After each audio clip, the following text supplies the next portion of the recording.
So a very good morning class. As you can see here that we are onto the or inside the skull.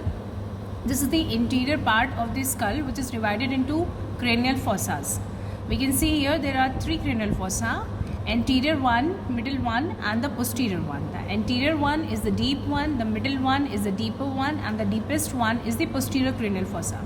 Now let's talk about what are the boundaries which are dividing this interior of the skull into these fossas. So as you can see here, this is the sphenoid bone, a very beautiful butterfly shaped bone. This is the body of the sphenoid, and this is the lesser wing, and this is the greater wing of the sphenoid. So the posterior free margin of the lesser wing of the sphenoid and the anterior part of the frontal bone, this area is designated for the anterior cranial fossa.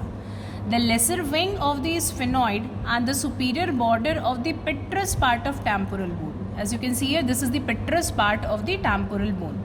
This is the area which is designated for the middle cranial fossa.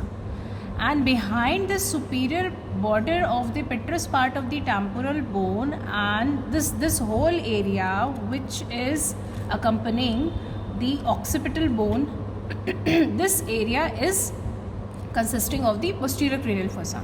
Now we will see one by one that what are the features which are present in this cranial fossas. So when I talk about the anterior cranial fossa, so like we have discussed in the lecture, we will be talking first the median part and then the lateral part.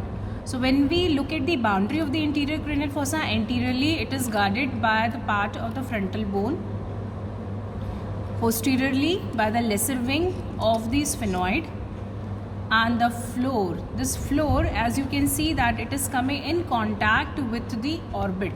So this anterior cranial fossa, it holds the frontal lobe of the bone, basically the orbital surface of the frontal lobe of the bone. Now let's see the features which are present in its median part. This is the frontal crest. This is the frontal crest. This is the foramen cecum. It is usually it's a blind cecum, and this is the area of the cribriform plate. Now you can see here this elevation. This is the crista galli, and there are onto the lateral part of this crista galli there are numerous opening. This is the cribriform plate, and the anterior most part of this is the nasal slit. This is the nasal slit, and the very minute opening here, this is the anterior ethmoidal foramen. Here it lies the anterior ethmoidal foramen, and here it lies the posterior ethmoidal foramen. And the anterior and posterior ethmoidal foramen, it passes the anterior and posterior ethmoidal nerves and vessels. Now this area, this is the part of the sphenoid bone. This area is known as jugum sphenoidal, this area. And what is jugum sphenoidal? It is the anterior part of the body of the sphenoid. So this is the body of the sphenoid. This was the lesser wing.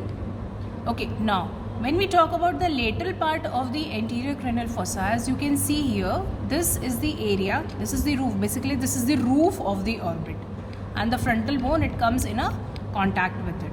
So what will happen if there is injury to this anterior cranial fossa, if there is a fracture in this area, as we can see here that the eye and the nasal part, these are coming in contact with the anterior cranial fossa. So in case of the fracture of this fossa, the CSF or the blood will flow through the eye and through the nasal cavity. And as we have discussed in the class, that it may lead to the black eye, that is the collection of the fluid towards this orbital area. So that was all about the anterior cranial fossa.